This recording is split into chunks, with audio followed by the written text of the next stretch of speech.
pequeñas percepciones. Bueno, motivo mi trabajo en las pequeñas percepciones, que me inquietan permanentemente, las sigo desde que empecé con esto. Pero ahora estoy en el intento de comprender estas pequeñas percepciones en el marco de diferencia y repetición, algo que me ha resultado altamente. Bueno, voy a pedir que me acompañen en este recorrido, que no es un recorrido lineal, sino el recorrido con el encuentro que tuve, ¿no?, con una cita.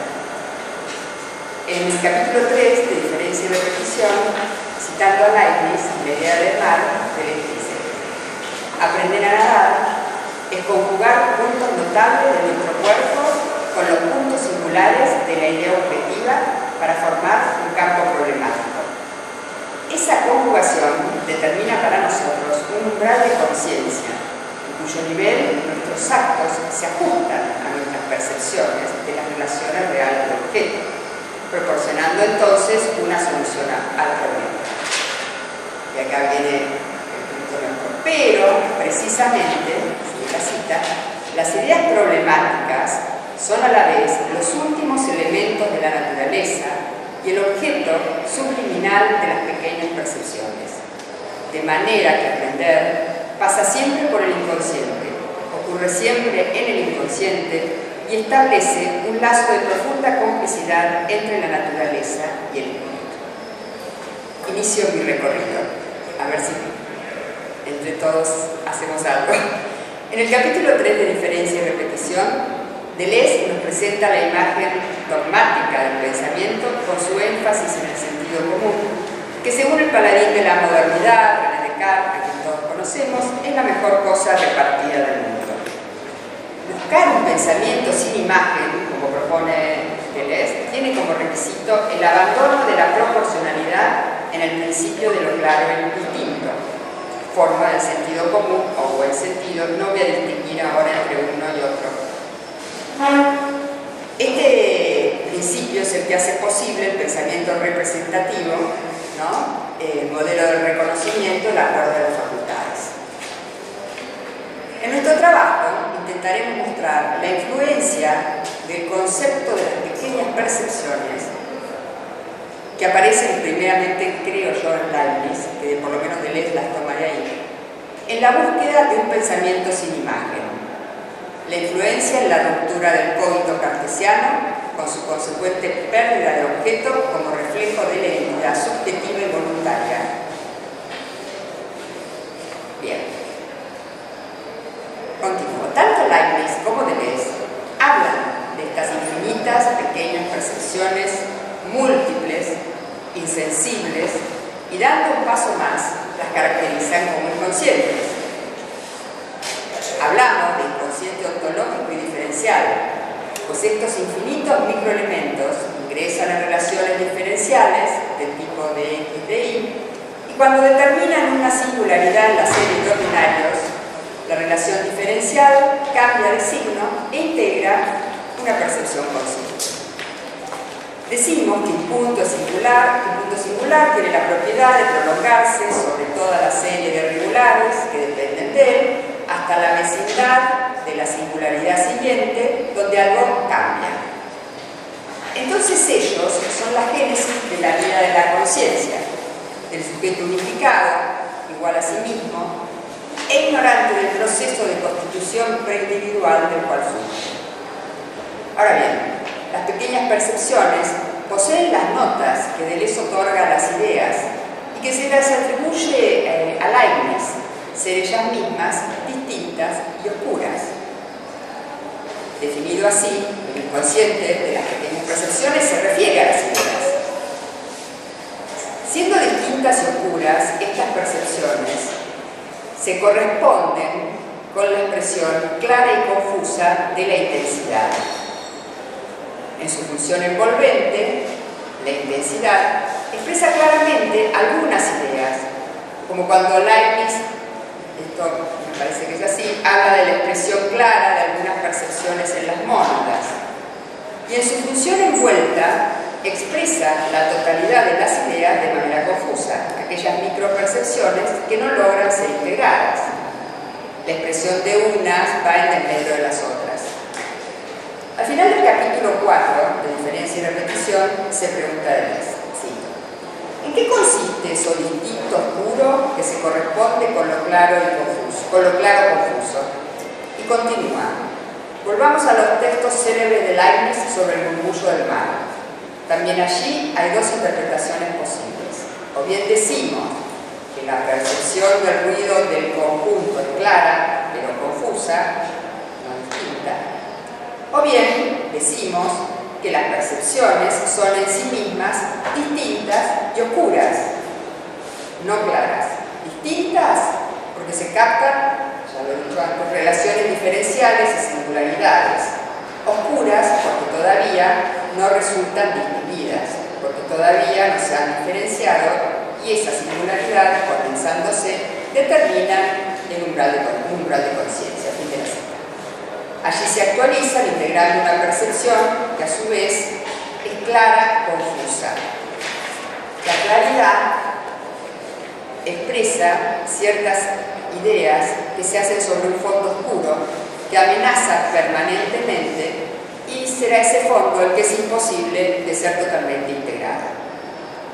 Leibniz sabía, afirma Deleuze, que bajo los grandes sucesos ruidosos, esos que como relata Fitzgerald en su texto El Crack-up, que esos sucesos que uno cuenta a sus amigos, se encuentra lo imperceptible, lo pequeño y lo silencioso. Entonces, el buen sentido de la representación sufre la ruptura, se resquebraja, pues le es inherente a la idea ser oscura y distinta como las pequeñas percepciones. Lo distinto oscuro hormiguea en la idea dionisíaca, sigue el comentario de Deleuze en la página 322. Genera aturdimiento, vértigo, y es en estos estados desestabilizadores donde se hace escuchar. Ya no hablamos de buen sentido, sino de parasentido. Me detengo en este punto para retomarlo luego y me dirijo ahora a hablar específicamente de la intensidad cuya nombre algo. Para que haya fenómeno, gracias a las clases que me dieron todos, para que haya fenómeno es necesario que la idea virtual se actualice y que la intensidad implicada se explique. Idea e intensidad se invocan mutuamente. La primera es la génesis estática y la segunda génesis dinámica necesaria para su aparición. Veremos cómo. Ahora bien, hablamos del sistema intensivo de toda configuración, en este caso de toda configuración, cuando es capaz de generar una cualidad, es decir, el fenómeno, que en nuestro caso sería la percepción consciente, donde las diferencias de las pequeñas percepciones y sus relaciones se anulan. Mi recorrido por el concepto de las pequeñas percepciones en diferencia y repetición y en el pliegue, que no es exhaustivo, me llevan a afirmar que estas micropercepciones constituyen un sistema intensivo en tanto señal-signo,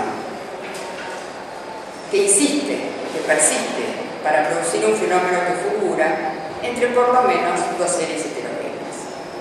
Estas micropercepciones son lo insensible, que no puede ser sino sentido, que solo puede ser sentido, que no podemos reconocer, que escapan al ejercicio empírico.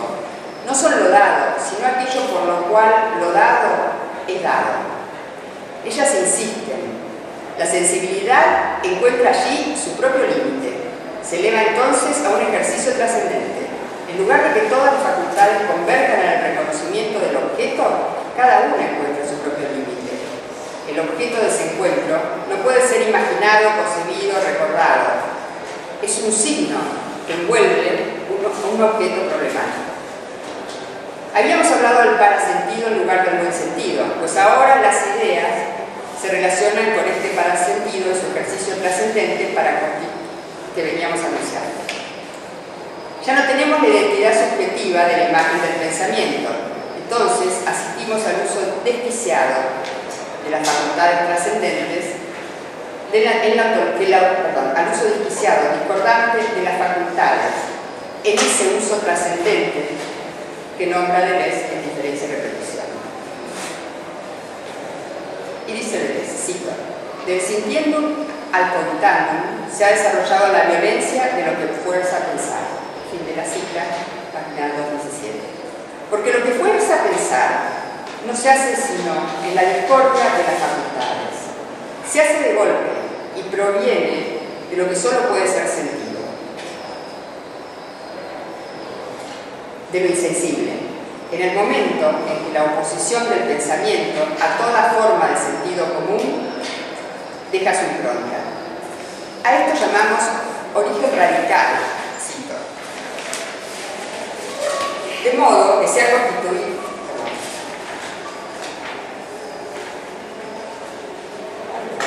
Le salté una página cuando lo broché. Solución, no solución. Ya está. Bueno, así son los problemas. Origen radical. Está dicho en sentido en que las ideas se denominan diferenciales del pensamiento y por eso inconscientes.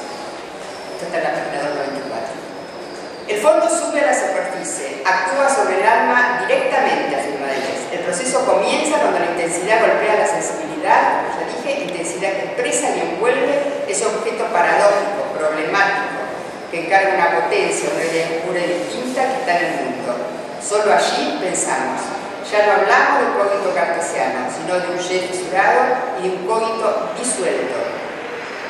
Lo que significa que ahora desarrolla otro modo de experiencia. No es la experiencia del sujeto consciente, sino que se trata de la aventura del involuntario, como gusta decir Deleuze.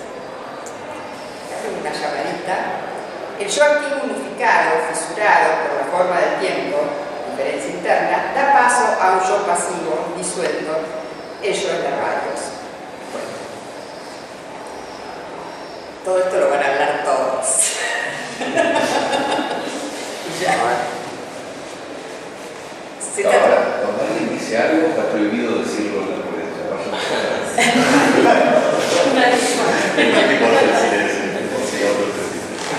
Volviendo a nuestra cita, relemos desde un lugar distinto. Y vamos a ir a la parte que nos ocupa, ese pero. Pero precisamente las ideas problemáticas, a la vez los últimos elementos de la naturaleza y el objeto subliminal de las pequeñas percepciones, son a la vez los últimos objetos de la naturaleza y el objeto subliminal de las pequeñas percepciones. De manera que aprender pasa siempre por el inconsciente, ocurre siempre en el inconsciente y establece un lazo de profunda complicidad entre la naturaleza y el espíritu. Fin de la cita. Tal vez ahora comprendamos un poco más. Las ideas poseen ese aspecto preobjetivo y presubjetivo genético del objetivo y subjetivo. Las pequeñas percepciones aquí señalan, en esta cita, señalarían el aspecto subjetivo, pre-individual, prepersonal, bueno, percepción del ideal en su multiplicidad, pues no han sido integradas y por tanto ocurren en el inconsciente. Por el cogito teníamos la unidad de todas las facultades en el sujeto, esa posibilidad de que ellas pudieran relacionarse con una forma objetiva, reflejo de la forma del yo. Esto lo hemos perdido. Y termino mi trabajo con una reflexión que hice hace algunos años sobre el tema de las pequeñas percepciones, fue mi primer trabajo. Y bueno, ahí me cito, ya no soy la misma. Apenas un recorte perceptivo de aquello que nos habita es lo que expresamos con claridad, expresamos muy poco. Pues negamos aquello oscuro que nos invade, como las olas en la orilla del mar. ¿Cómo hacer para aprender a nadar en las aguas de Dioniso y no permanecer en la orilla? No permanecer tan resguardados.